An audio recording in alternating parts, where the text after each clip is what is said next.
Constantly periodic table के questions करेंगे, because कल की क्लास में मैंने थोड़ा सा पीरियोडिक टेबल का कॉन्सेप्ट आपको क्लियर कर दिया था। अगर कोई ऐसा स्टूडेंट है जो कि आज ही क्लास ले रहा है, कल उसने क्लास नहीं ली, तो प्लीज आप पहले लास्ट वाली प्रीवियस वीडियो देख लीजिए, क्योंकि अगर आप प्रीवियस वीडियो नहीं देखेंगे तो आपको फिर पीरियोडिक टेबल पहले पढ़ी होनी चाहिए। कभी ना कभी आपको पीरियोडिक टेबल अगर कॉन्सेप्ट आपने पढ़ा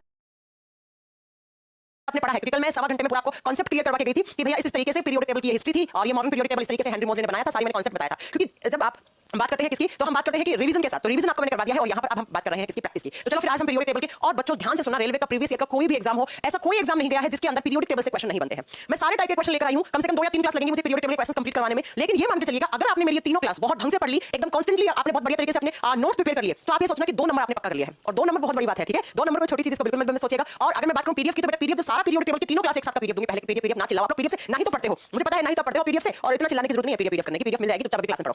और फिर स्टार्ट करते हैं आज की क्लास। ये आपके सामने पीरियोडिक टेबल है, एक बार फिर से देख लो, सिर्फ 2 मिनट के लिए क्या क्या चीजें बताने जा रही हूं, क्योंकि आज फिर आगे क्वेश्चंस में आपको इसी से आपके क्वेश्चन बनने हैं। ये आपका मॉडर्न पीरियोडिक टेबल है, जिसे आप आधुनिक आवर्त सारणी कहते हैं, जो पीरियोडिक टेबल का लंबा रूप माना गया है। क्योंकि मैं पढ़ा चुकी हूं कि जो मेंडलीव ने पीरियोडिक टेबल बनाई थी, उसी में जो कमियां थी, उन कमियों को दूर करके हेनरी मोज़ले जी ने अपना पीरियोडिक टेबल प्रिपेयर किया था, अपना आवर्त सारणी बनाया था। और जो आवर्त सारणी कुछ ऐसी है दिखने में। जब इस पीरियोडिक टेबल की बात करते हैं तो इसमें 4 ब्लॉक हैं। ब्लॉक नंबर एस, ठीक है, मैंने कहा था बहुत अच्छे से, अगर आप लोगों ने मेरे से थोड़ी पढ़ी होगी ना, तो कभी आप पीरियोडिक टेबल में अटकोगे नहीं, क्योंकि मैंने ऐसे घोट-घोट के पिलाती है बच्चों को पीरियोडिक टेबल, जैसे मुझे पूरी पीरियोडिक टेबल याद है, ठीक मैंने वैसे ही बच्चों को याद करवा के थोड़ी क्लास में कोई बच्चा मेरे से पढ़ा होगा तो डिनाई नहीं करेगा इस चीज को। इसे कहा जाता है एस ब्लॉक, इसे कहा जाता है पी ब्लॉक, इसे कहा जाता है डी ब्लॉक, और डी ब्लॉक के ही छठे और सातवें पीरियड के कुछ क्या एलिमेंट्स को नीचे बनाकर क्या बना दिया गया है, एफ ब्लॉक बना दिया गया है। एस पी डी एफ, ये 4 ब्लॉक है। और टोटल अगर हम पीरियोडिक टेबल की बात करते हैं तो ग्रुप कितने हैं, तो 18 ग्रुप होते हैं, और पीरियड आवर्त कितने हैं, 7। जब हम ग्रुप की बात करते हैं तो आप टॉप टू बॉटम की बात करते हैं इस तरीके से, ग्रुप नंबर 1 2 3 4 5 6 करके 18 ग्रुप।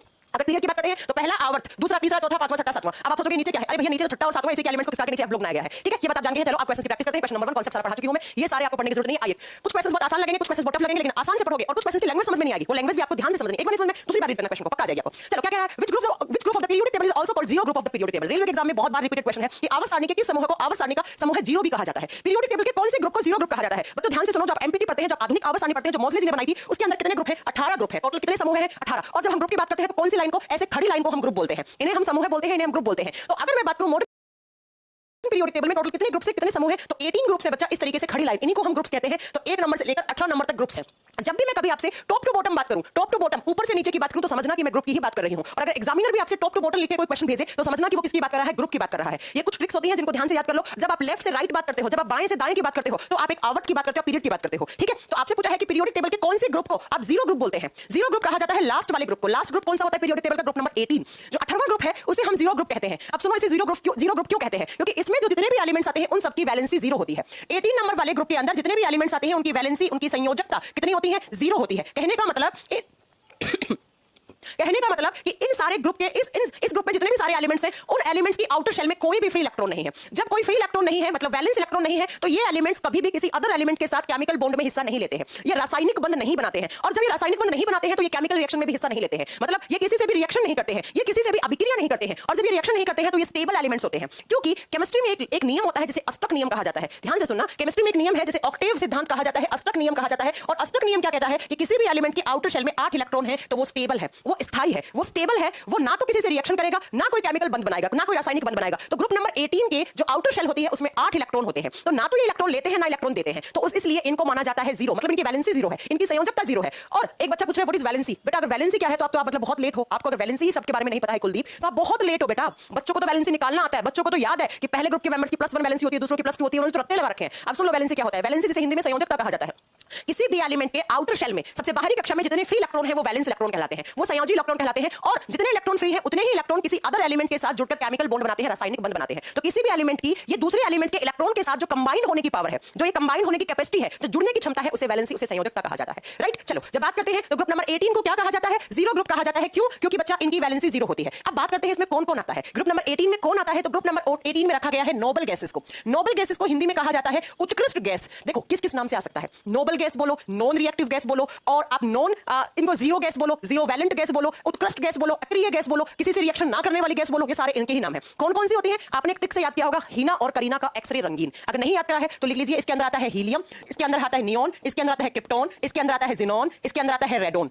ठीक है, helium, neon, krypton, xenon. Xenon इसको इंग्लिश में जिनन और हिंदी में जिनोन कहा जाता है, Xe, इसका सिंबल Xe होता है, जिनोन। और एक लास्ट एलिमेंट भी यहां पर ऐड किया गया है, Og, ऑर्गेनेशन, ऑर्गेनेशन। ठीक है, helium, neon, krypton, xenon, radon, oganesson, ये सारी होती हैं, ये सारे ग्रुप नंबर 18 के एलिमेंट्स होते हैं और इन्हीं को कहा जाता है नोबल गैसेस, उत्कृष्ट गैसेस, क्योंकि इनके पास कोई भी मुक्त इलेक्ट्रॉन नहीं है, तो ये रासायनिक बंध नहीं बनाते हैं, ये रासायनिक अभिक्रिया में भाग नहीं लेते हैं। तो आप बता दोगे बेटा ये सारे के सारे आप कह दोगे हाँ रेडॉन एयर में नहीं होता है। बिल्कुल सही कहा आपने, रेडॉन जो है वो ज्वालामुखी के फटने पे निकलती है या कहीं पर भी भूकंप आता है तब रेडॉन निकलता है, बाकी रेडॉन नहीं होता है। अब नहीं होना बात की बात है। तो ये हो गया ग्रुप नंबर 18 को ही हम जीरो ग्रुप बोलते हैं। क्यों बोलते हैं जीरो ग्रुप? क्योंकि बच्चा इनकी वैलेंसी जीरो है, इनकी संयोजकता जीरो है। अगले क्वेश्चन पे चलते हैं। नेक्स्ट क्वेश्चन क्या कह रहा है? In Mendeleev's periodic table gaps were left to the element to be discovered later, which of the following elements found a place in the periodic table later. मैंने आपको कल की क्लास में बताया था कि जो मेंडलीव्स ने पीरियोडिक टेबल बनाया था उन्होंने एक बहुत अच्छी चीज बताई थी। उन्होंने अपनी पीरियोडिक टेबल में कुछ खाली जगह छोड़ी थी, कुछ एम्प्टी बॉक्स बनाए थे। क्यों? क्योंकि अगर फ्यूचर में जब कोई नया एलिमेंट का डिस्कवरी हो गया है तो वो उस बॉक्स में फिट कर दिया जाएगा, उसे उस बॉक्स में रख दिया जाएगा। यही सबसे अच्छा मेरिट था मेंडलीव की पीरियोडिक टेबल का। ठीक है, क्या कि मेंडलीव जी ने अपनी आवर्त सारणी में कुछ खाली जगह रखी थी भविष्य में खोजे जाने वाले एलिमेंट्स के लिए। तो आपसे पूछा है कि बाद में किस एलिमेंट को जगह मिली थी इनमें से, मतलब किसके लिए जगह छोड़ी गई और बाद में किसको रखा गया, ये मान लो आप। अब बताइए इनमें से वो कौन सा एलिमेंट है। बच्चों रेलवे के एग्जाम में 4 क्वेश्चन आते हैं, चारों नोट कर लो यहां पर बॉक्स बना के, और नोट्स बना लेना, बिल्कुल हल्के में मत लेना इस क्लास को, क्योंकि यही नोट्स आपके काम आएंगे एग्जामिनेशन हॉल में जाने से पहले। सुनो, मेंडलीव ने जब पीरियोडिक टेबल बनाया तो एक स्पेस रखा था जिसका नाम रखा था ईका बोरोन, ईका या एका बोरोन, आप जैसे भी इसे प्रोनाउंस करना चाहें। ठीक है, ध्यान से सुनिएगा। और बाद में इसी एका बोरोन को स्कैंडियम से रिप्लेस कर दिया गया था। इस चीज को ध्यान से सुनना। बाद में देखो ये खाली बॉक्स बना के ईका बोरोन नाम रख दिया था बोरोन के नीचे की तरफ, और बाद में मोजले जी ने इसे स्कैंडियम से रिप्लेस कर दिया था। पहला क्वेश्चन तो ये आता है कि ईका बोरोन को बाद में किस एलिमेंट से रिप्लेस किया गया, तो बता देना स्कैंडियम से। उसके बाद दूसरा रखा गया था एका सिलिकॉन या ईका सिलिकॉन जिसमें बोलो आप, उसको बाद में रिप्लेस कर दिया गया था जर्मेनियम से। ये लो आपके क्वेश्चन का आंसर तो यही मिल गया कि बाद में किसी जगह मिली इनमें से, तो भाई किसी जगह मिली उनमें से germanium is the right answer. उसके बाद तीसरा एक रखा गया था एका एल्यूमिनियम, और एका एल्यूमिनियम को बाद में गैलियम से रिप्लेस किया था, गैलियम से। और ये तीनों रेलवे के एग्जाम में पूछे हुए क्वेश्चन है, ये तीनों ही रेलवे के एग्जाम में पूछे हुए क्वेश्चन है। और एक और भी रखा गया था ईका मैंगनीज, ईका मैंगनीज आप लिख लोगे लिखना चाहते हो तो, हालांकि वो पूछा हुआ नहीं है, अब क्या पता यही आ जाए ईका मैंगनीज। और ईका मैंगनीज को बाद में रिप्लेस कर दिया गया था टेक्नीशियम से, किससे? टेक्नीशियम से बाद में उसे रिप्लेस कर दिया गया था। तो आपको ये चारों याद करने हैं कि स्कैंडियम को भी जगह मिली थी, जर्मेनियम को भी मिली थी, गैलियम को भी मिली थी और टेक्नीशियम को भी मिली थी। यही तो आपसे क्वेश्चन ने पूछा कि मेंडलीव ने जगह छोड़ी, उसकी जगह पर बाद में इनमें से किसको जगह मिली। तो अब अपने पास इन चारों में से क्या ऑप्शन है बच्चा? हमारे पास जर्मेनियम ऑप्शन है, तो हम जर्मेनियम राइट आंसर कर देंगे। What is germanium? Germanium boron, silicon, arsenic, germanium, polonium, ये सब क्या होते हैं? ये होते हैं metalloid. Germanium is a metalloid. Germanium एक उपधातु होती है। उपधातु का मतलब होता है जिसमें मेटल्स और नॉन मेटल्स दोनों के कैरेक्टरिस्टिक्स हो, जिसमें धातु और अधातु दोनों के गुण पाए जाते हैं, उसे उपधातु कहते हैं। कहां काम आते हैं? सेमी मेटल्स बनाने में, अर्धचालक बनाने में, राइट। तो जर्मेनियम एक मेटलोइड होता है जिसे जगह मिल गई थी बाद में। बाकी आपको ये चारों याद करने, scandium, gallium, germanium and technetium. आइए अगला क्वेश्चन। नेक्स्ट क्वेश्चन क्या है? The longest period in the periodic table is. Periodic table में जो 7 आवर्त है उसमें से सबसे लंबा आवर्त कौन सा है? अब आपको काम आएगा कॉन्सेप्ट। कल की क्लास में मैं रट्टे लगवा के गई थी, मेरे अगर नहीं समझ में आता है तो रट्टे लगवा लो सातों पीरियड के नाम, सातों आवर्त के नाम। क्या क्या नाम रखे थे? मैंने कहा था पहले पीरियड में 2 एलिमेंट होते हैं तो इसे कहा जाता है वेरी शॉर्ट पीरियड, बहुत ही अति लघु आवर्त। दूसरे में 8 होते हैं तो उसको बोलते हैं शॉर्ट पीरियड, लघु आवर्त। तीसरे में भी 8 होते हैं तो उसे क्या कहा था हमने? अगेन शॉर्ट पीरियड, लघु आवर्त। और चौथे और पांचवें में 18 होते हैं तो इन्हें कहा था लार्ज पीरियड, दीर्घ आवर्त। और उसके बाद छठे सातवें में होते हैं 32 बताया था मैंने, पहला, दूसरा, तीसरा, चौथा, पांचवा, छठा, सातवां। तो अब देखो आप कि सबसे बड़ा कौन सा होना चाहिए? छठा और सातवां होना चाहिए। 6th एंड 7th में 32 एलिमेंट्स होते हैं, इसलिए 6th और 7th को हम क्या बोलते हैं? वेरी लार्ज पीरियड, अति दीर्घ आवर्त। और अब आपके पास ऑप्शन क्या है कि सबसे लंबा कौन सा है? तो अगर छठा सातवां दोनों होता तो बोथ ऑप्शन सही हो जाते। अब अपने पास छठा सातवां में से एक ऑप्शन है तो हम कौन सा करेंगे? 6th को कहा जाता है वेरी लार्ज पीरियड, लिख दीजिएगा वेरी लार्ज पीरियड। और हिंदी वाले क्या लिखेंगे? अति दीर्घ आवर्त, हिंदी वाले लिख लीजिए अति दीर्घ आवर्त कहा जाता है 6th और 7th को। क्लियर है? बता दोगे किसमें कितने एलिमेंट्स हैं? 2, 8, 18, 18, 32। ठीक है, चलो इस क्वेश्चन का आंसर ऑप्शन नंबर डी होगा। नेक्स्ट क्वेश्चन क्या कह रहा है? Which of the following is not a periodic property of periodic table. आवर्त सारणी का कौन सा एक प्रॉपर्टी इसमें से नहीं है? ध्यान से पढ़ो ऑप्शन को, एक बार फिर से ऑप्शंस को पढ़िए और आपको बहुत ही अच्छे से समझ में आ जाएगा। क्या पढ़ना है? Option electronegativity. यस, ये एक पीरियोडिक फंक्शन बनता है। मैंने आपको पढ़ाया है इलेक्ट्रोपॉजिटिविटी पे क्या प्रभाव पड़ता है, इलेक्ट्रोनेगेटिविटी पे क्या प्रभाव पड़ता है जब आप पीरियोडिक टेबल में टॉप टू बॉटम आते हैं, लेफ्ट से राइट जाते हैं। What is electropositivity and what is electronegativity? इसके लिए आगे क्वेश्चन आएंगे तो मैं आपको बताऊंगी। इलेक्ट्रोनेगेटिविटी एक पीरियोडिक फंक्शन होती है पीरियोडिक टेबल का, बिल्कुल सही है। एटॉमिक साइज, परमाणु का आकार बिल्कुल होता है, पढ़ाया है कि ऊपर से नीचे आते हो तो नंबर ऑफ शेल बढ़ता है, तो नंबर ऑफ शेल बढ़ने के कारण एटॉमिक रेडिया या एटॉमिक साइज बढ़ता है, तो एटॉमिक साइज भी होता है। इलेक्ट्रॉन एफिनिटी, इलेक्ट्रॉन बंधुता, किसी भी न्यूट्रल एटम में एक इलेक्ट्रॉन को ऐड करने के लिए जो भी आप एनर्जी स्पेंड करते हो इसे इलेक्ट्रॉन एफिनिटी कहा जाता है।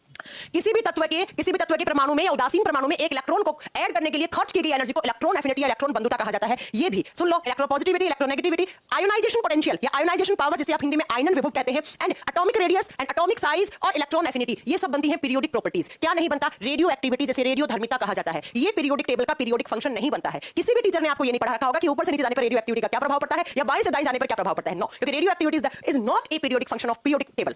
आप सुनो ध्यान से, व्हाट इज रेडियो एक्टिविटी? इस यूनिवर्स में या हम नेचुरल आर्टिफिशियल कुछ ऐसे एलिमेंट्स होते हैं, ध्यान से सुनना क्या होता है रेडियो एक्टिविटी, हालांकि मैं आपको आगे से क्वेश्चन भी करवाऊंगी, लेकिन अभी थोड़ा सा जान लो क्या होता है। देखो क्या होता है रेडियो एक्टिविटी, क्या होती है जब कोई एलिमेंट का एटॉमिक मास ज्यादा होता है, उसका परमाणु भार ज्यादा होता है, या आपकी एनसीईआरटी में लिखा हुआ है N/P का रेशियो ज्यादा होता है ना, तब ऐसे एलिमेंट्स अनस्टेबल एलिमेंट्स होते हैं, ये अस्थायी तत्व होते हैं। किसी भी एलिमेंट का जब एटॉमिक मास ज्यादा होता है या उसका N/P न्यूट्रॉन और प्रोटॉन का रेशियो, उनका अनुपात का रेशियो ज्यादा हो जाता है, तो ऐसे एलिमेंट्स अनस्टेबल एलिमेंट्स होते हैं, ऐसे एलिमेंट्स अस्थायी तत्व होते हैं। और इस प्रकृति का एक नियम है बच्चों, कोई भी चीज अनस्टेबल नहीं रहना चाहती, तो वो क्या करते हैं एलिमेंट्स स्टेबल होने के लिए कुछ एटॉमिक मास को रेडिएशन की फॉर्म में बाहर निकाल देते हैं, अपना कुछ परमाणु भार विकिरणों की फॉर्म में बाहर निकाल देते हैं, जैसे अल्फा विकिरण, जैसे बीटा, जैसे गामा। तो ऐसा कोई भी एलिमेंट जो अपने एटॉमिक मास को खर्च करे एटॉमिक रेडियस की फॉर्म में, जिसमें जिसे रेडिएशन निकलती हो, अल्फा बीटा गामा रेज निकलती हो, उसे आप एक रेडियो एक्टिव एलिमेंट कहते हैं। और जिसमें ये प्रॉपर्टी होती है, जो प्रोसेस है, इसको हम रेडियो एक्टिविटी का प्रोसेस कहते हैं। ठीक है, फिर भी कोई बात नहीं, आगे पढ़ाएंगे, आपने पढ़ा होगा यूरेनियम, पोलोनियम, थोरियम, प्लूटोनियम, ये सब क्या होते हैं रेडियो एक्टिव एलिमेंट होते हैं। तो ये कोई पीरियोडिक टेबल का एक पीरियोडिक फंक्शन नहीं बनता है, बाकी 3 पीरियोडिक फंक्शन है। नेक्स्ट क्वेश्चन, अगला क्वेश्चन क्या कह रहा है,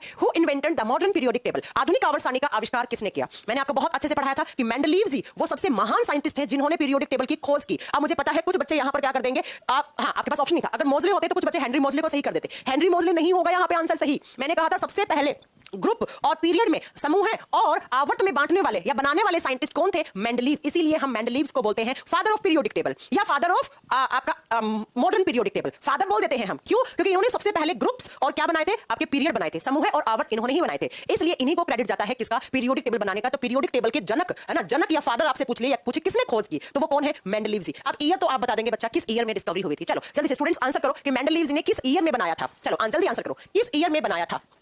हाँ ओके, राकेश का कहना है कि वो जम्मू एंड कश्मीर से क्लास देख रहे हैं, बहुत बढ़िया। चलो जल्दी आंसर करो, कौन सी ईयर में बनाया था? ईयर याद करना है आपको, न्यूलैंड वाला ईयर भी याद करना है, मैं कल की क्लास में याद भी करवा चुकी हूं। कौन सा ईयर था? 1869, बिल्कुल शाबाश। 1869 में बच्चा इन्होंने सबसे पहले ग्रुप्स और पीरियड्स बनाकर आपके सामने पीरियोडिक टेबल आपके सामने रखी थी। हालांकि वो पब्लिश थोड़ा लेट हो पाई थी जर्मन जनरल नाम के एक न्यूज़पेपर में, और इनकी पीरियोडिक टेबल में कुछ कमियां थी, उन कमियों को दूर करके एक बड़ा फॉर्म बना दिया था किसने? हेनरी मोजले ने 1913 में। लेकिन आपको ये याद हमेशा रखना है कि आपसे आ जाए कि हु इन्वेंटेड या who is the father of periodic table, तब आपका आंसर ये रहेगा मेंडलीव जी, मेंडलीव जी। चलो अगला क्वेश्चन, नेक्स्ट क्वेश्चन कह रहा है कि the modern periodic table has how many period and group? Modern periodic table में कितने ग्रुप हैं, कितने आवर्त हैं? ठीक है, कहने का मतलब है जो हेनरी मोजले वाली पीरियोडिक टेबल है, जो हेनरी मोजले जी ने पीरियोडिक टेबल बनाया, पीरियोडिक टेबल का ही एक लंबा रूप आपके सामने प्रेजेंट किया, तो उसमें कितने पीरियड्स हैं, कितने ग्रुप्स हैं, आपसे ये पूछा है। आप जानते हैं उसमें कितने ग्रुप्स हैं, तो कितने ग्रुप्स करूं? 18 ग्रुप्स हैं। अब 18 वाले दो ऑप्शन है, तो जल्दबाजी में डी ऑप्शन सही मत कर देना, क्योंकि इसमें आपका अच्छा ये दोनों ऑप्शन सेम ही तो है। 18 ग्रुप है और 7 पीरियड है, 18 ग्रुप एंड 7th पीरियड। और कितने block? 4 block, S block, P block, D block, F block. अब मेरी बात को जरा गौर से सुनना, एस ब्लॉक में आता है ग्रुप नंबर 1, ग्रुप नंबर 2, क्योंकि ऐसे भी क्वेश्चन आपको मिलेंगे। एस ब्लॉक में पहला समूह है और दूसरा समूह है। पी ब्लॉक में आता है 13 से लेकर 18 तक, 13 से लेकर 18 तक पी ब्लॉक बनाता है। और डी ब्लॉक कहां से? तो बचे हुए 3 से लेकर 12 तक डी ब्लॉक। अब आप कहोगे एफ में कौन सा आता है? अब ये बुद्धू लोगों, डी से ही तो कुछ एलिमेंट निकाल के एफ में रखे गए थे, तो एफ का कहां से आप बता दोगे, है ना? समझ में आ गया मेरी बात? समझ गए हैं भाइयों और बहनों? आगे चलूं अगर समझ गए हैं तो, किसी को प्रॉब्लम नहीं है तो बताया जाए। तो इसमें 7 पीरियड है, 7 आवर्त और 18 ग्रुप है। चलो अगला question, iron and nickel are found in the dash of the periodic table. आवर्त सारणी के कहां पर आयरन और निकिल होते हैं? लोहा और निकिल। अब बच्चा ध्यान से सुनना, ऐसी धातुएं जिनको आप डेली लाइफ में काम में लेते हैं, जैसे हम क्या क्या काम लेते हैं? लोहा, सोना, चांदी, platinum, mercury, nickel, cobalt, copper, ये सब क्या होती है? डेली लाइफ में यूज में लेने वाली मेटल्स होती है। तो आप देखिए ना, निकिल एंड आयरन दोनों दैनिक जीवन में काम में लेने वाली धातु होती है। और जो मेंडलीव जी हैं, और या जो आपके सॉरी मेंडलीव जी नहीं, मोजले जी ने जो डेली लाइफ में काम में आने वाली मेटल्स थी, उनको रखा था डी ब्लॉक में। कहां पर रखा था? डी ब्लॉक में। पहली बात तो ये सुन लो।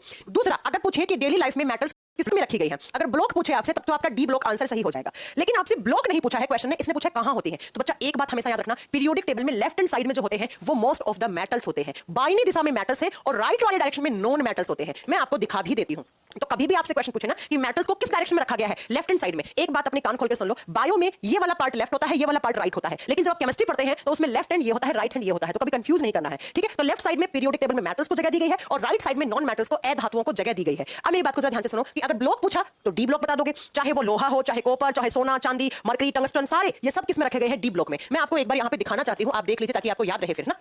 ये रहा, देखो ये लेफ्ट हैंड साइड है, ये राइट हैंड साइड है। तो ये राइट में जो है ना, ये most of the non metals and gases, ये अधातु है। इनमें थोड़ी बहुत मेटल हो सकती है, जैसे टिन हो गया, कुछ एक दो का एक आधी मेटल्स है भी यहां पर भी, लेकिन ज्यादा मेटल कहां है? तो आप बताओगे ये देखो, ये लेफ्ट हैंड साइड में, ये लेफ्ट बाईनी दिशा में आपकी धातुओं से भरी पड़ी है पीरियोडिक टेबल। और ये जो मेटल्स है ना, ये वाले डी ब्लॉक वाली, यही हम दैनिक जीवन में काम में लेते हैं, जैसे स्कैंडियम, टाइटेनियम, वेनेडियम, क्रोमियम है ना, निकल भी यही है, कॉपर भी यही है, जिंक भी यही है, उसके बाद देखो चांदी यही है, कैडमियम यही है, प्लैटिनम, सोना और आपका मरकरी, ऑस्मियम, ये सब तो हमें काम में आते हैं दैनिक जीवन में, राइट? चलो तो आप बता दोगे, आप मुझे लगता है कि अगर एग्जामिनेशन में ऐसा क्वेश्चन आया तो आप तो कहीं नहीं अटकने वाले हो। चलें आगे। तो इसका क्वेश्चन का आंसर क्या होगा, लेफ्ट हैंड साइड, ये लेफ्ट हैंड साइड। अब मैं एक बात और यहां पे क्लियर करना चाहती हूं, ये जो जिगजैग लाइन होती है ना पीरियोडिक टेबल में, कुछ यहां पर बनती है और जिगजैग लाइन डिस्ट्रीब्यूट करती है मेटल्स और नॉन मेटल्स को। ऐसा माना जाता है कि जिगजैग लाइन के लेफ्ट में मेटल्स होती हैं, ध्यान से सुनिएगा, लेफ्ट में मेटल्स होती हैं, धातुएं होती हैं, और इसके राइट हैंड साइड में क्या होती हैं, नॉन मेटल्स होती हैं, अधातु होती हैं। और ये जो जिगजैग लाइन है ये किसकी बनी हुई होती है, ये मेटलोइड की बनी होती है। ये किसकी बनी होती है, मेटलोइड्स की उपधातु की बनी होती है, जैसे बोरॉन, सिलिकॉन, आर्सेनिक, जर्मेनियम। तो जिगजैग लाइन हमेशा मेटलोइड को बताती है, ये बात याद रखिएगा। राइट हैंड साइड में क्या होते हैं, non metals, left hand side में मेटल्स होते हैं। बस यही मुझे बताना था आपको। आइए अगले क्वेश्चन पे चलते हैं। Next question, Which are the least reactive elements of the periodic table? Periodic table के सबसे कम क्रियाशील तत्व कौन से होते हैं, बताइए जरा। सबसे कम क्रियाशील, भैया वही तो सबसे कम क्रिया करेगा जो पहले से स्टेबल है, जो पहले से स्थायी है, जिसका ऑक्टेट कंप्लीट है, जिसका आउटर शेल कंप्लीट है, कोई फ्री इलेक्ट्रॉन नहीं है, जिसकी आउटर शेल में 8 इलेक्ट्रॉन है, उसे कोई जरूरत नहीं है अभिक्रिया करने की, तो वो सबसे लीस्ट रिएक्टिव मेटल्स माने, सबसे लीस्ट रिएक्टिव एलिमेंट्स माने जाते हैं। और ये कहां आते हैं, ग्रुप नंबर 18 में। एंड इनको क्या बोलते हैं, नोबल गैसेस या उत्कृष्ट गैसेस या अक्रिय गैसेस कहा जाता है इनको। अब बच्चा आपसे पूछ ले लीस्ट रिएक्टिव मेटल्स, ध्यान से सुनना, अगर आपसे पूछा ये तो पूछ लिया कि भैया कौन से ग्रुप के मेंबर्स को हम लीस्ट रिएक्टिव बोलते हैं, आप बता दोगे, कोई प्रॉब्लम नहीं है। 18 ग्रुप में जो आते हैं आपको इनको लीस्ट रिएक्टिव आप एलिमेंट्स मानते हो, इसमें नोबल गैसेस आती है, किसी को कोई डाउट नहीं है। अब आपसे पूछे लीस्ट रिएक्टिव मेटल्स कौन सी होती है, जिन्हें आप जनरली नोबल मेटल्स कह देते हो, जिन्हें हम क्या कह देते हैं, नोबल मेटल्स, और हिंदी में बोलते हैं उत्कृष्ट धातु, जो धातुएं बहुत कम क्रियाशील होती है। ये कौन कौन सी होती है, जैसे ओरम। अब ओरम क्या होता है मैम, गोल्ड। गोल्ड को लैटिन लैंग्वेज में ओरम कहा जाता है, तो ये गोल्ड का सिंबल है। जैसे अर्जेंटीनम, अर्जेंटीनम क्या होता है बेटा, चांदी होता है। जैसे प्लैटिनम, इनको माना जाता है नोबल मेटल्स, इन्हें उत्कृष्ट धातु माना जाता है। ये कम क्रियाशील होती है, इसीलिए तो हम इनका उपयोग क्या बनाने में, ज्वेलरी बनाने में करते हैं, जैसे सोने की अंगूठी है ना, चांदी की अंगूठी, बिकॉज ये लीस्ट रिएक्टिव मेटल्स होती है, इन्हें नोबल मेटल्स कहा जाता है। और नोबल गैसेस ये है ग्रुप नंबर 18 वाली, helium, neon, argon, zircon, krypton, radon. ठीक है, चलो अगले क्वेश्चन पे चलते हैं। Next question, metallic property dash from left to right in periodic table. जब आप पीरियोडिक टेबल में बाएं से दाएं जाते हैं, लेफ्ट से राइट जाते हैं, तो मेटालिक प्रॉपर्टी, मेटल्स की प्रॉपर्टी घटती है या बढ़ती है। अब आप इस क्वेश्चन का आंसर दो। चलो हाँ, सोना, चांदी, प्लैटिनम आपकी लीस्ट रिएक्टिव मेटल्स होती हैं, इन्हें ही हम अक्सर नोबल मेटल्स कह देते हैं। बहुत बढ़िया, चलो आंसर करो फटाक से कि जब आप पीरियोडिक टेबल में बाएं से दाएं जाते हैं, जब लेफ्ट टू राइट जाते हैं, तो मेटालिक प्रॉपर्टी पे क्या प्रभाव पड़ता है। बच्चा थोड़ी देर पहले ही तो मैंने आपको पढ़ाया कि लेफ्ट साइड में सारी मेटल्स बैठी हैं, सारी क्या बैठी हैं, मेटल्स, धातु बैठी हैं, और राइट हैंड साइड में क्या बैठी हैं, नॉन मेटल्स बैठी हैं, अधातु बैठी हैं। तो आपसे क्वेश्चन ने क्या पूछ लिया कि लेफ्ट टू राइट, तो जैसे बाएं से दाएं जाओगे तो मेटालिक प्रॉपर्टी घटेगा, नॉन मेटालिक प्रॉपर्टी बढ़ेगा। जब लेफ्ट से राइट जा रहे हो, ऐसे आ रहे हो, तो धीरे धीरे मेटल्स मेटल्स मेटल्स, फिर यहां से non metal non metal non metal non metal, ऐसे। तो मेटालिक प्रॉपर्टी तो क्या हो रही है, डिक्रीज हो रही है। कब, जब आप लेफ्ट से राइट जाते हो तो मेटालिक प्रॉपर्टी घटती है। अब इसका जस्ट अपोजिट पूछ ले, राइट टू लेफ्ट, तो राइट में नॉन मेटल फिर metal metal metal metal metal. तो जब दाएं से बाएं आते हैं तो धात्विक गुण बढ़ते हैं, और जब बाएं से दाएं आते हैं तो धात्विक गुण कमजोर होते हैं, कम होते हैं। तो यहां पर ऑप्शन होगा डिक्रीज का। ये ऐसे क्वेश्चन बहुत आएंगे सारे एग्जामिनेशन में। चलो अगला क्वेश्चन क्या कह रहा है, among the following gases which is the lightest gas in the periodic table. आवर्त सारणी में सबसे हल्का गैस किसे माना गया है, आवर्त सारणी में सबसे हल्का गैस किसे माना गया है। आपसे गैस पूछा है कि वो एलिमेंट जो गैसियस फॉर्म में भी प्रेजेंट हो सकता है और जो सबसे हल्का है, तो जरा आंसर कीजिए किसे मानते हैं हम हल्का। बच्चा हाइड्रोजन से हल्का कुछ नहीं हो सकता, क्यों, क्योंकि हाइड्रोजन का एटॉमिक नंबर भी एक होता है, हाइड्रोजन का एटॉमिक मास भी एक होता है, हाइड्रोजन का परमाणु क्रमांक भी एक है, परमाणु भार भी एक है, तो हाइड्रोजन से हल्का कुछ भी नहीं है।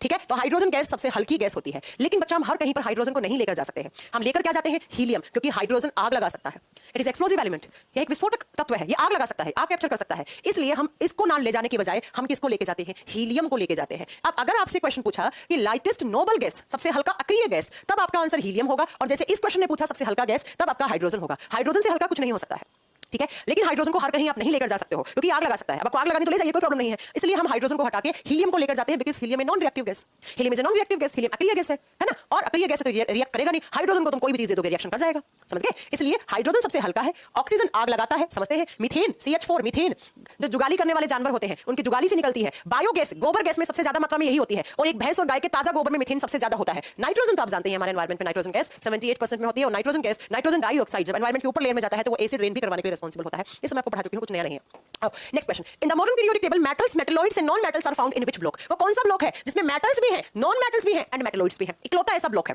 तो SPDF चारों ब्लॉक में से वो कौन सा ब्लॉक है जिसमें धातु, अधातु और उपधातु तीनों पाए जाते हैं, तीनों पाए जाते हैं। चलो आंसर करो, फटाक से आंसर करो, फटाक फास्ट फास्ट फास्ट।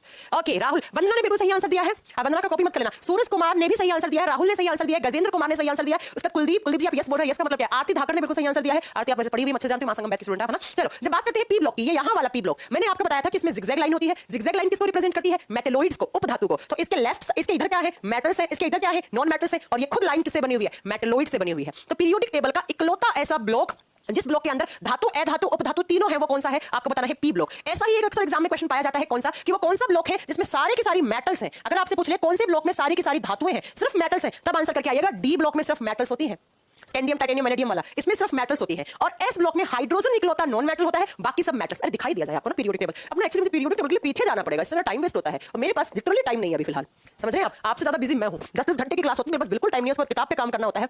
बहुत अभी आरआरसी ग्रुप डी के लिए मैं बहुत बढ़िया तरीके से किताब निकालने वाली हूँ, आ जाएगी न्यू ईयर से पहले आ जाएगी। सुनिए, ये है आपका एस ब्लॉक, ये है पी ब्लॉक, ये है डी ब्लॉक। इस डी में सारी की सारी मेटल्स है, सारी धातुएं हैं। यहाँ पर हाइड्रोजन इकलौता नॉन मेटल है, अधातु है, बाकी सारे एलिमेंट्स मेटल्स है। और यहाँ पर तो मेटल नॉन मेटल सब है। और ये वाली जो जिगजैग लाइन है ना, ये मेटलोइड है। तो इधर मेटल्स इधर नॉन मेटल्स, ये मेटलोइड उपधातु, इसमें तो तीनों ही है। और एफ ब्लॉक की बात करोगे तो एफ ब्लॉक में क्या है, जल्दी से कमेंट करके बताओ। एफ ब्लॉक में जो एलिमेंट्स है वो क्या है? एफ ब्लॉक में most of the elements are radioactive element. F block में अधिकांश तत्व जो होते हैं वो रेडियो एक्टिव होते हैं, रेडियो मतलब रेडियो सक्रिय तत्व होते हैं, है ना। चलिए अब आगे समझ में आ गया आपको। चलिए तो नेक्स्ट क्वेश्चन, क्वेश्चन वो पीरियोडिक टेबल दिखाने के चक्कर में मेरा क्वेश्चन गायब हो गया पिछला, और एक डिजिटल बोर्ड इतनी रात को काम नहीं करता। चलो अगला कौन सा क्वेश्चन पढ़ लिया था हमने, थोड़ा सा देखना पड़ेगा। हाँ यही था, ठीक है। पीरियोडिक टेबल के किस ब्लॉक में मेटल्स नॉन मेटल्स और मेटलोइड्स तीनों होती हैं, तो बता दोगे वो पी ब्लॉक है। चलो अब अगले क्वेश्चन पे चलते हैं। नेक्स्ट क्वेश्चन पे फटाक से क्वेश्चन नंबर 12। 12वां प्रश्न कह रहा है कि the elements in the middle of the periodic table are called. जो मिडिल में एलिमेंट्स होते हैं उन्हें क्या कहा जाता है? मतलब एस और पी के बीच में जो डी ब्लॉक है उसमें जो एलिमेंट्स है उन्हें हम क्या कहते हैं? चलो आंसर कीजिए फटाक से। हाँ आंसर कीजिए फटाक से, जल्दी जल्दी। मैं बहुत फास्ट पढ़ा रही है क्या? मैं फास्ट पढ़ा रही हूँ बच्चा, इतना तो फास्ट नहीं, इतना चलना पड़ेगा। रिवीजन बैच है ये, थ्योरी बैच नहीं है। रिवीजन भी करवाना, प्रैक्टिस भी करवाना, कहाँ जाए आपकी मैडम, है ना। और हाँ, मैं जनवरी के फर्स्ट वीक में बायो और केमिस्ट्री डेली चलाऊंगी, याद रखिएगा, ठीक है। अभी सिर्फ आपकी केमिस्ट्री चल रहा है, फिर थोड़ी देर में मैं बायो पढ़ाऊंगी। और जनवरी के फर्स्ट वीक में 7 तारीख के लमसम से फिर मैं लगातार 2-2 घंटे बायो, 2-2 घंटे केमिस्ट्री चलाने वाली हूँ आपकी, क्योंकि मुझे पीछे नहीं रहना। मुझे एवीएस के भी कुछ क्वेश्चन करवाने हैं आपको, जैसे मैंने आपसे प्रॉमिस कर रखा है ना। चलो सुनो, पीरियोडिक टेबल में जो मिडिल में कौन सा ब्लॉक होता है? D block. और डी ब्लॉक में जो एलिमेंट्स होते हैं उन्हें ट्रांजिशन एलिमेंट्स कहा जाता है, उन्हें संक्रमण तत्व कहा जाता है। जरा ध्यान से लिख लीजिएगा कि डी ब्लॉक में जो एलिमेंट्स होते हैं उन्हें संक्रमण तत्व कहा जाता है, और जो एफ ब्लॉक में होते हैं उन्हें कहा जाता है internal transition elements. Internal transition elements, और हिंदी में कहा जाता है आंतरिक संक्रमण तत्व। हिंदी में कहा जाता है आंतरिक संक्रमण तत्व। तो आपसे क्या पूछा है कि बीचों बीच कौन से होते हैं? तो बीचों बीच तो हो गए हमारा डी ब्लॉक वाला, और डी ब्लॉक में क्या है? संक्रमण तत्व, ट्रांजिशन एलिमेंट्स। वो कौन होनहार बच्चा है जो मुझे बताएगा व्हाट इज ट्रांजिशन एलिमेंट्स? क्या होते हैं ट्रांजिशन एलिमेंट्स? क्या होते हैं संक्रमण तत्व? प्लीज फटाक से आंसर करो, क्या होते हैं संक्रमण तत्व? कौन बताएगा मुझे? चलो ये आपका होमवर्क है, आप मुझे कल की क्लास में बताओगे कि क्या होते हैं ट्रांजिशन एलिमेंट्स एंड क्या होते हैं इंटरनल ट्रांजिशन एलिमेंट्स, क्या होते हैं संक्रमण तत्व एंड क्या होते हैं आंतरिक संक्रमण तत्व। ये आप मुझे कल की क्लास में, आपका होमवर्क है, आप लोग बात करके इस पे अच्छे से रिसर्च करके आके मुझे क्लास में बताओगे। अगर नहीं मिलता है मैं बता दूंगी, कोई बात नहीं। चलो अगले क्वेश्चन पे चलते हैं। Next question, metals are placed on which side of the modern periodic table. आधुनिक आवर्त सारणी में धातुओं को किस तरफ रखा गया है? तो आधुनिक आवर्त सारणी में धातुओं को लेफ्ट हैंड साइड में रखा गया है। कोई ऐसा क्वेश्चन नहीं है कि जो आप दिमाग लगाओ। अगले क्वेश्चन पे चलो, in which group of the modern periodic table are halogens. ये बिल्कुल अच्छा क्वेश्चन। पीरियोडिक टेबल के कौन से ग्रुप को हैलोजन ग्रुप कहा जाता है? आंसर कीजिए फटाक से। हाँ अच्छा, अमित कुमार का कहना है जिनका आउटर शेल में अष्टक पूरा होता है वो ट्रांजिशन एलिमेंट होते हैं। नहीं भाई अमित कुमार, आप तो उनको तो हम स्टेबल एलिमेंट्स कहते हैं, उनको तो हम नॉन रिएक्टिव एलिमेंट्स कहते हैं। चलो फटाक फटाक फटाक आंसर करो, फटाक।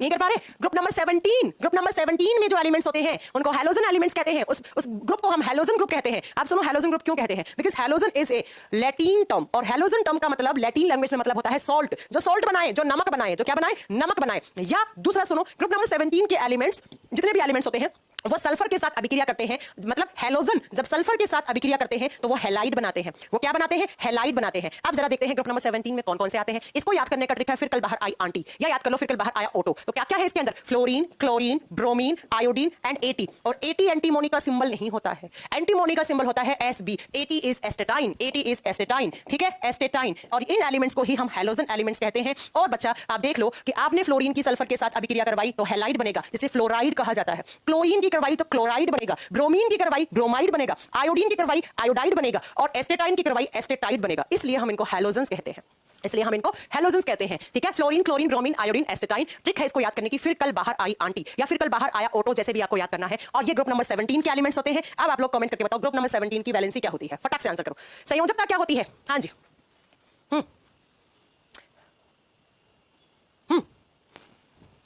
अच्छा, जिनके बाह्यतम कक्ष में 7 इलेक्ट्रॉन होते हैं वो ट्रांजिशन एलिमेंट्स होते हैं। गलत है राहुल, गलत है राहुल। चलो आंसर करो फटाक से। इनकी वैलेंसी क्या होती है? 17 ग्रुप में है तो इनकी आउटर शेल में 7 इलेक्ट्रॉन है, और 8 करने के लिए कितना कम है? 1। तो इनकी वैलेंसी -1 होती है। इनकी वैलेंसी -1 है ना, ठीक है, -1 होती है ना। 1 इलेक्ट्रॉन दिखते ही तुरंत रिएक्शन कर जाते हैं। चलो अगला क्वेश्चन, नेक्स्ट क्वेश्चन क्या कह रहा है? In modern periodic table the atomic radius increases. Modern periodic table में एटॉमिक रेडियस कब बढ़ती है? मुझे लगता है थोड़ा सा आप, ये अच्छा क्वेश्चन है कि आप थोड़ा सा दिमाग लगाने वाला, आपका 5 से 7 सेकंड खा सकता है क्वेश्चन। मॉडर्न पीरियोडिक टेबल में एटॉमिक रेडियस इंक्रीज कब होती है? आप पहली बात तो व्हाट इज एटॉमिक रेडियस, है ना। एटॉमिक रेडियस क्या होती है? परमाणु त्रिज्या क्या होती है? किसी भी एटम के न्यूक्लियस से लेकर उसकी आउटर शेल में ये जो इलेक्ट्रॉन बैठा है, इस इलेक्ट्रॉन और इस न्यूक्लियस के बीच का डिस्टेंस परमाणु त्रिज्या या एटॉमिक रेडियस कहलाती है, ठीक है। ये कब बढ़ती है? जितना ज्यादा नंबर ऑफ सेल होगा उतना ही तो ये डिस्टेंस बढ़ता जाएगा। जितना ज्यादा लंबा सेल, जितने ज्यादा नंबर में सेल ज्यादा होंगी उतना ही तो इस इलेक्ट्रॉन और इस न्यूक्लियस के बीच का डिस्टेंस बढ़ता जाएगा, राइट। तो जितना नंबर ऑफ सेल ज्यादा होगा उसका एटॉमिक रेडियस उतना ही ज्यादा होगा। और बच्चों याद कर लो, अपने खोपड़ी में बैठा लो अच्छे से कि पीरियोडिक टेबल में जब टॉप टू बॉटम आते हो, टॉप का मतलब ऊपर, बॉटम का नीचे, और मैं चिल्ला चिल्ला के बता चुकी हूं टॉप टू बॉटम का मतलब होता है ग्रुप, ठीक है। पीरियोडिक टेबल में जब आप ऊपर से नीचे आते हो तो एटॉमिक रेडियस इंक्रीज होती है, एटॉमिक रेडियस बढ़ती है। क्यों बढ़ती है? क्योंकि नंबर ऑफ सेल बढ़ता है। सेल का नंबर, हाइड्रोजन में एक ही सेल है, हाइड्रोजन के बाद लिथियम आता है, लिथियम में जो आपका हाइड्रोजन हीलियम तो उधर से आ गया ना। चलो यार मैं पीरियोडिक टेबल लगा लेती हूं, नहीं तो तुम लोग बहुत कंफ्यूज हो जाओगे। थोड़ा सा मैं आपको बता दूं एक कॉन्सेप्ट, सुनो।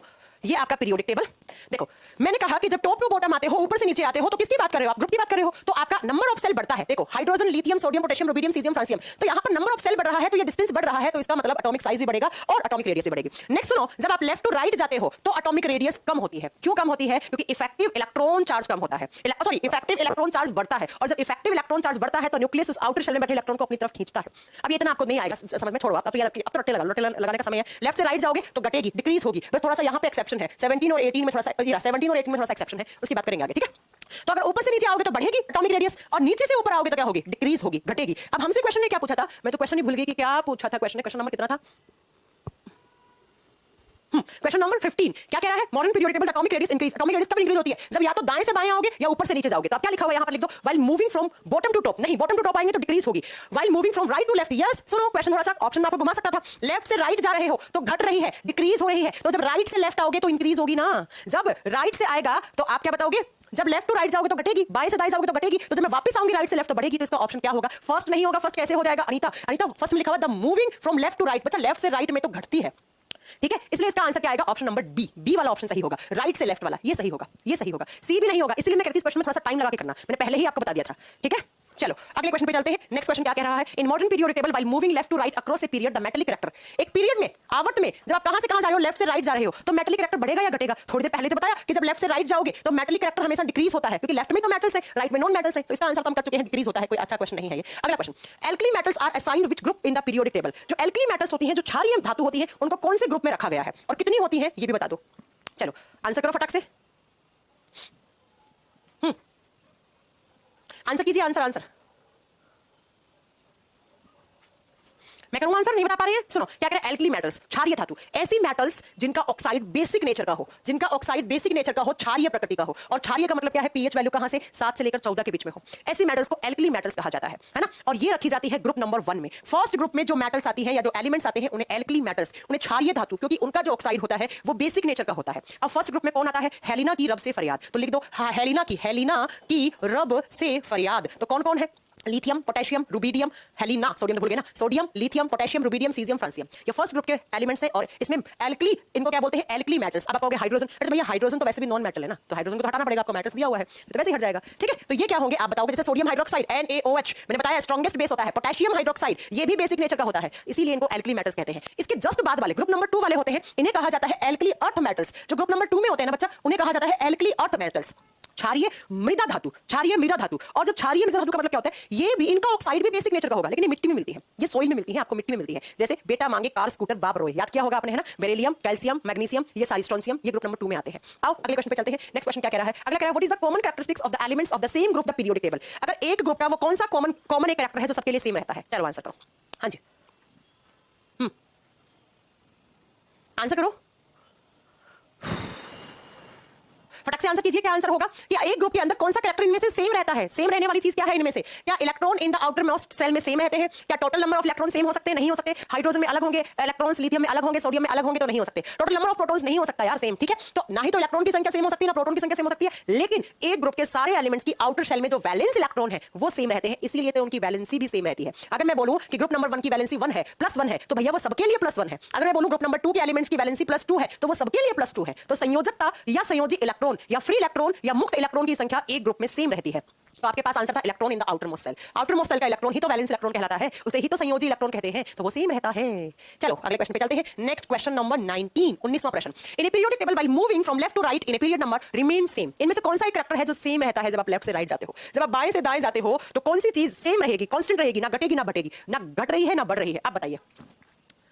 हाँ, विंडो 10 में भावना चलता है टाइम्स कोचिंग का एप्लीकेशन, आप जाइएगा futuretimescoaching.in वेबसाइट पे और वहां से आप आसान तरीके से लैपटॉप का विंडो एप्लीकेशन डाउनलोड कर लीजिए, futuretimescoaching.in, futuretimescoaching.in। चलो बता रहे हैं क्या कह रहे हैं? सेम क्या रह सकता है? आप कॉमन सेंस लगा के इसका आंसर कर सकते हैं। कुछ बच्चे ए कह रहे हैं, कैसे हो सकता है? क्या इलेक्ट्रॉन की संख्या सेम रहती है लेफ्ट से राइट में जाने पर? कैसे बातें कर सकते हो आप? यहां पर बैठा है लिथियम, यहां पर बैठा है, मान लो लिथियम के बराबर में आपका मैग्नीशियम बैठा है, तो क्या लिथियम और मैग्नीशियम में इलेक्ट्रॉन की संख्या बराबर है क्या? नहीं है, कौन कह रहा है? ठीक है, तो जब इलेक्ट्रॉन ही बराबर नहीं तो प्रोटॉन होने का तो सवाल ही नहीं पैदा होता, न्यूट्रॉन्स तो हो ही नहीं सकते, तो ना इलेक्ट्रॉन ही बराबर हो सकते हैं, ना प्रोटॉन्स बराबर हो सकते हैं, ना न्यूट्रॉन। सेल कांस्टेंट रहती है, जो सेल्स होती हैं, जो कक्षक होते हैं वो कांस्टेंट रहते हैं जब आप लेफ्ट से राइट में जाते हैं तब। ठीक है, चलो तो इसका आंसर सी होगा। अगला क्वेश्चन क्या कह रहा है? Next question, question number 20, which of the following element belongs to the same group of periodic table as the silicon and lead? जिस ग्रुप में सिलिकॉन एंड लेड आते हैं उसी ग्रुप में से और कौन सा मेंबर है? अच्छा क्वेश्चन है ना, इस टाइप क्या आता है रेलवे में क्वेश्चन। चलो बताओ, अरे पढ़ लीजिए, आपस में बातें क्यों कर रहे हैं आप? प्रिया, मतलब क्लास में एक लड़की दिख जाए आपको, उसके बाद तो 8-10 लड़के तो ऐसे आ जाते हैं जैसे मधुमक्खी शहद को देखकर आती है। बेवकूफ, ब्लॉक करवा दूंगी मैं यहां से। चलो एप्लीकेशन पर भी आपस में बातें करते हैं। चलो क्या कह रहा है कि कह रहा है कि आप, हाँ, जिस ग्रुप से कौन बिलोंग करता है? Lead, Pb lead, plumbum and silicon, उसी ग्रुप से और कौन सा एलिमेंट आपका यहां पर बिलोंग करता है? अब आपको पहले तो पता होना चाहिए लेड और सिलिकॉन किस ग्रुप में आते हैं। ग्रुप नंबर 14 में आते हैं, कार्बन फैमिली में। कहे सीता जी सुनो प्रभु, कहे सीता जी सुनो प्रभु, कहे सीता जी सुनो प्रभु। अब देख लो कौन कौन है, तो आपसे पूछ लिया सिलिकॉन और लेड, ये देखो दोनों तो है यहाँ पे। अब ऑप्शन में क्या दिया है? तो ऑप्शन में आपके पास होगा क्या पूछा? कार्बन, तो कार्बन है ना, ये रहा कार्बन, तो ये कार्बन फैमिली से आते हैं। Carbon, silicon, germanium, antimony, SN is the symbol of, क्या हो गया मुझे, SN is the symbol of tin का symbol, and PB is the symbol of lead. तो उसी ग्रुप में जहां पर लेड है, जहां पर सिलिकॉन है, उसी में तो कार्बन है, तो carbon is the right answer. और carbon is the first member of group number 14, इसलिए इसको कार्बन फैमिली भी कहते हैं। चलो अगला क्वेश्चन क्या है? नेक्स्ट क्वेश्चन, क्या है? क्वेश्चन नंबर 21 कि which among the following is not contained in the S block elements of the periodic table? S block में इनमें से क्या नहीं आता है? इनमें से S ब्लॉक किसको बोलते हैं? Group number 1 and group number 2 को। ग्रुप नंबर 1, ग्रुप नंबर 2, समूह नंबर 1 और समूह नंबर 2, इनको दोनों को मिलाकर S ब्लॉक बनता है। तो S ब्लॉक में क्या नहीं आता है आपसे पूछा है, इनमें से S ब्लॉक में क्या नहीं आता है? चलो बताओ, एस ब्लॉक के ग्रुप नंबर 1 को एल्कली मेटल्स कहते हैं, क्षारीय धातु कहते हैं, तो ये तो एस ब्लॉक में आता है। और ग्रुप नंबर 2 को एल्कली अर्थ मेटल्स बोलते हैं, क्षारीय मृत धातु बोलते हैं, तो इन दोनों को मिलाकर ही तो एस ब्लॉक बना है ना बच्चा। ट्रांजिशन एलिमेंट्स तो किसमें आते हैं? डी ब्लॉक में आते हैं। तो ये नॉट पूछा ना, नहीं पूछा ना, तो नहीं का तो यही हो जाएगा, सी वाला option is the right answer. चलो अगला क्वेश्चन, नेक्स्ट क्वेश्चन। बहुत शानदार आंसर कर रहे हो आज आप सब लोग, बहुत बढ़िया, बहुत बढ़िया आंसर कर रहे हो सब लोग। हाँ, कुछ बच्चों के कॉन्सेप्ट थोड़े से सही नहीं है, जैसे कुलदीप सिंह ने कहा आर्सेनिक, आर्सेनिक नहीं आता है 14 में। चलो, what is the change in electronegativity when we move from top to bottom the periodic table? जब आप टॉप से पूछा ना, ऊपर से नीचे, और टॉप टू बॉटम बोलेगा तो हम समझ जाएंगे ना कि किसकी बात करता है, ग्रुप्स की बात करता है। तो आपसे कह रहे हैं टॉप टू बॉटम, ऊपर से नीचे आते हो तो इलेक्ट्रोनेगेटिविटी में क्या प्रभाव पड़ता है, अब आप बता दो यार। ठीक है, चलो जल्दी से आंसर कर दीजिए। इलेक्ट्रोनेगेटिविटी पूछा है टॉप टू बॉटम, पहले आपका आंसर देख लो फिर मैं एक्सप्लेन कर दूंगी।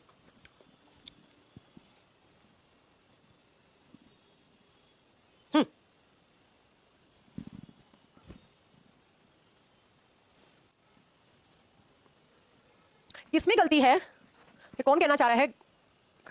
अच्छा घटती है, मुझे सुना गलती है, मैंने पढ़ लिया इसको गलती है। चलो सुनो, इलेक्ट्रोनेगेटिविटी, एक होता है इलेक्ट्रोपॉजिटिविटी जिसको वैद्युत धनात्मकता कहते हैं, एक होता है इलेक्ट्रोनेगेटिविटी। याद रखिएगा कि जब आप ग्रुप में ऊपर से नीचे आते हो तो इलेक्ट्रोपॉजिटिविटी बढ़ती है, इलेक्ट्रोपॉजिटिविटी इंक्रीज होती है, इलेक्ट्रॉन देने की क्षमता में बढ़ोतरी होती है। इलेक्ट्रोपॉजिटिविटी क्या होता है? इलेक्ट्रॉन देना, देकर कैटाइन बनाना। इलेक्ट्रॉन देने की प्रकृति बढ़ती है ऊपर से नीचे आने में। इलेक्ट्रोनेगेटिविटी होता है जो डोनेट किया हुआ इलेक्ट्रॉन उसको लेना, इलेक्ट्रॉन एक्सेप्ट करना इलेक्ट्रोनेगेटिविटी, इलेक्ट्रॉन डोनेट करना इलेक्ट्रोपॉजिटिविटी। वैद्युत धनात्मकता का मतलब होता है इलेक्ट्रॉन दान करना, वैद्युत ऋणात्मकता का मतलब होता है दान किए हुए इलेक्ट्रॉन को एक्सेप्ट करना। तो जब ऊपर से नीचे आते हो तो इलेक्ट्रोपॉजिटिविटी बढ़ता है, जब पॉजिटिविटी बढ़ रहा है तो बेटा इलेक्ट्रोनेगेटिविटी घटता है। इलेक्ट्रॉन देने की कैपेसिटी बढ़ती है तो इलेक्ट्रॉन लेने की कैपेसिटी में कमी आती है। तो यही कहना चाह रहा है क्वेश्चन कि टॉप टू बॉटम आए हैं तो इलेक्ट्रोनेगेटिविटी पर क्या प्रभाव पड़ेगा। जब इलेक्ट्रोपॉजिटिविटी बढ़ रहा है तो ऑटोमेटिकली इलेक्ट्रोनेगेटिविटी घट रहा है, इलेक्ट्रॉन देने की पावर बढ़ रही है, लेने की कम हो रही है, तो यहां पर डिक्रीज ऑप्शन होगा, यहां पर डिक्रीज ऑप्शन होगा।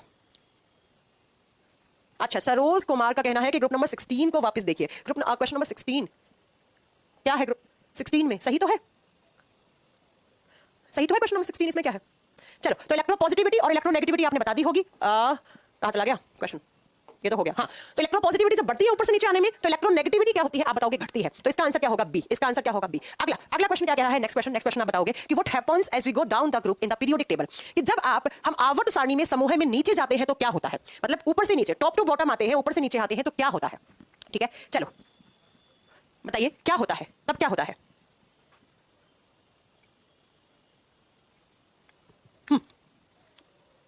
क्या होता है जल्दी बताओ। जब ऊपर से नीचे आते हैं तो the number of shell decrease, क्या नंबर ऑफ सेल डिक्रीज होता है? नहीं बच्चा, नंबर ऑफ सेल बढ़ता है। ऊपर से नीचे आते थोड़ी देर पहले बताया है। वैलेंस इलेक्ट्रॉन डिक्रीज होते हैं भैया, एक ग्रुप में वैलेंस इलेक्ट्रॉन तो सेम होते हैं, तो गलत। The number of shell is increases, बिल्कुल सही बात है कि जब आप ऊपर से नीचे आते हैं तो नंबर ऑफ सेल बढ़ता है, और जितना नंबर ऑफ सेल बढ़ेगा उतना ही एटॉमिक रेडियस बढ़ता जाएगा, उतना ही परमाणु त्रिज्या बढ़ता जाएगा। तो इसका आंसर होगा सी। इसका आंसर क्या होगा? सी। चलो अगले क्वेश्चन पे चलते हैं। नेक्स्ट क्वेश्चन क्या कह रहा है? Question number 24, which of the following elements does not belong to group number 11 of the periodic table? Group number 11 से इनमें से कौन सा एलिमेंट बिलोंग नहीं करता? अब 11वां ग्रुप कहां आता है? तो 11वां आता है डी ब्लॉक में, डी ब्लॉक में। ठीक है, डी ब्लॉक में आता है। अब 11वां आपको थोड़ा सा याद करना पड़ेगा किस तरीके से, मैं आपको थोड़ा सा दिखाना चाहूंगी। 11वें के बारे में जब बात करते हैं तो 11वें में माना जाता है कॉइन मेटल्स को, है ना। 11वें में कॉइन्स मेटल्स आती हैं, ये देखिए आपका यहां पर ये रहा आपका, ठीक है। ये रहा आपका 11वां। ये देखो 11वें मैंने कहा ना कॉइन मेटल्स आती है। कॉइन का मतलब है सिक्का बनाने वाली धातु, जैसे सिक्का बनता है, जैसे कॉपर है तो कॉपर से सिक्का बनता है, अर्जेंटीनम चांदी का सिक्का बन सकता है ना, और ऑप का एयू का मतलब गोल्ड, तो इससे भी सिक्का बन सकता है। तो इसमें कॉइन मेटल्स आती है। अब आपके पास क्या ऑप्शन था बच्चा, वो हमें वापस जाना पड़ेगा। क्वेश्चन नंबर 24 था ना, 24 हमारे पास क्या ऑप्शन था, ये रहा, शायद यही ऑप्शन था ना। हाँ,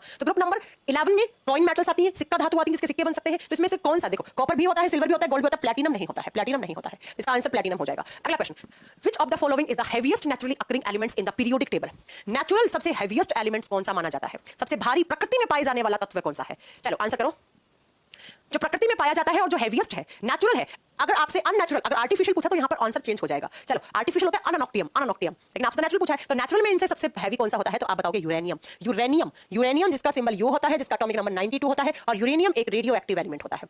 ये एक रेडियो एक्टिव एलिमेंट है, इसका मतलब इससे रेडिएशंस निकलती हैं, अल्फा बीटा गामा रेज को एमिट करता है, ये अल्फा बीटा गामा रेज इससे निकलती है। तो अगर नेचुरल तरीके से हेवीएस्ट एलिमेंट पूछा पीरियोडिक टेबल का तो यूरेनियम। आप पूछे आर्टिफिशियल, कृत्रिम, जो मैन मेड है, जो इंसानों के द्वारा बनाया गया है, वो कौन सा है, तब आप बताओगे अनअनोक्टियम, अनअनोक्टियम, ठीक है। तो दोनों आंसर लिख लीजिएगा, यूएन इसका सिंबल होता है, अनअनोक्टियम। हाँ, uranium is the natural heaviest element. ठीक है। चलो तो ये आज की क्लास के 1 घंटे के अंदर हमने 25 क्वेश्चंस किए हैं। बाकी के क्वेश्चंस हम कल की क्लास में करेंगे, बिकॉज अब मुझे क्लास छोड़नी पड़ेगी, आपकी नेक्स्ट क्लास हो रही होगी, तो ये क्वेश्चंस